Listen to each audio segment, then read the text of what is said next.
2016. It's been quite an infamous year, specifically regarding movies, and I've heard much criticism exclaiming just how shit it's been, but you know what? I kind of felt like this was just like any other year. Yeah, we got our crap, but we also got a few good ones, great ones even. In fact, the ones that hit home, hit it hard, and whether you agree with me or not, this is my top 10 list of the movies that I saw in cinemas in 2016. I've also been a little unsure if I should include some of these because they're technically considered 2015 films, but you know what? I didn't get a chance to see them in 2015, so I'm including them.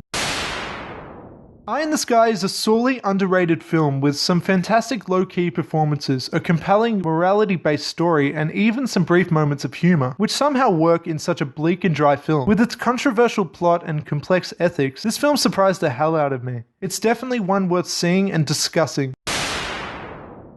Deadpool did exactly what it needed to. It was funny, it had some surprising, fantastic action, especially considering its low budget, and it also made Deadpool a household name. Ryan Reynolds truly brought the character to life, and as a big Deadpool fan, I couldn't have been happier as I sat there in the cinema. Zootopia is literally one of the best animated films I've ever seen. It's mature, has very clever comedy, and is full of heart. This is what animated films should be.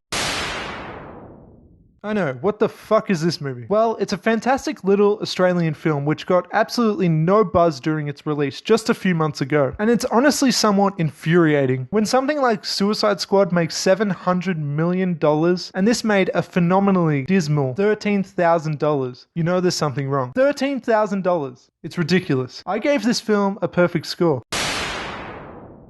You must have known this was coming, right? Civil War was easily my most highly anticipated film of the year, and boy did it live up to that hype. It brought personal stakes to the MCU, it had incredible action, and it established some fantastic additional characters, including Black Panther and my boy Spider-Man. Civil War was a little more mature, had a good villain, and is easily one of the strongest films in the series. This is another film that might technically be considered a 2015 film, but I saw it in January. Room is possibly the most emotional film I've ever seen in my life. Room can be very heavy and bleak at times, though this just makes the lighter moments that much more uplifting. If you haven't seen Room, you need to. Room blew me away. While perhaps not being quite as emotional as Room, The Nice Guys is such fun. Written and directed by Shane Black, The Nice Guys portrays some fantastic use of clever dialogue, ridiculous slapstick humor, and a fun little mystery just to tick off all the boxes. The Nice Guys is simply hilarious, and it was easily one of the best times that I had in cinemas this year. The chemistry between Ryan Gosling and Russell Crowe was comedic gold, and the film was just so clever regarding just about everything as it told its story through the lenses of flamboyant 70s sleaze. I love this movie. Hacksaw Ridge proved to be an intense ride which provided some very genuinely touching moments. Andrew Garfield came off as one of the most goddamn likable people ever, and his relationships with everyone that he encounters is engaging without fail. The battle sequences are directed with perfection, and the performances were some of the best I saw in 2016. Hacksaw Ridge was also one of my favorite war films of all time.